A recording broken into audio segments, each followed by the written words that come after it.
موت کی تمنا نہ کر سکنا، نیز سننے والے کا اس سے متاثر ہونا، پڑھنے والے کو کبھی نہ اکتانا، حالانکہ ہر کلام خواہ وہ کتنا ہی دل کو پیارا معلوم ہوتا ہو، مجنوں بنا دینے والے محبوب کا خط ہی کیوں نہ ہو۔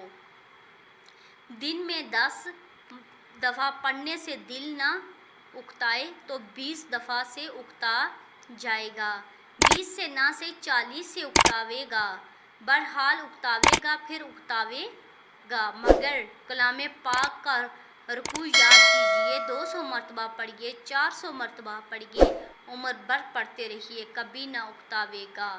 اگر کوئی عارض پیش آ جائے تو وہ خود عارضی ہوگا اور جلد زائل ہو جانے والا۔ جتنی کثرت کیجیے اتنی ہی تراوت اور لذت میں اضافہ ہوگا، وغیرہ وغیرہ۔ یہ امور ایسے ہیں کہ ہر کسی کے کلام میں اس میں سے ایک بھی پایا جاوے، خواہ پورے طور سے نہ ہو تو اس پر کتنا افتخار کیا جاتا ہے۔ پھر جب کہ کسی کلام میں یہ سب کے سب امور اعلیٰ وجہ الکمال پائے جاتے ہوں تو اس سے کتنا افتخار ہوگا۔ اس کے بعد ایک لمحہ ہمیں اپنی حالت پر بھی غور کرنا ہے۔ ہم میں سے کتنے لوگ ہیں جن کو اپنے حافظ قرآن ہونے پر فخر ہے، یا ہماری نگاہ میں کسی کا حافظ قرآن ہونا باعث شرف ہے۔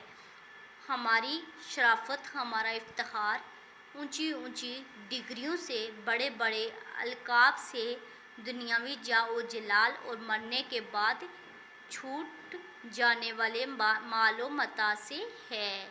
اپنا خیال رکھیے گا، نئی ویڈیو کے ساتھ حاضر ہوں گے، تب تک کے لیے اجازت دیجیے۔ اللہ نگہبان۔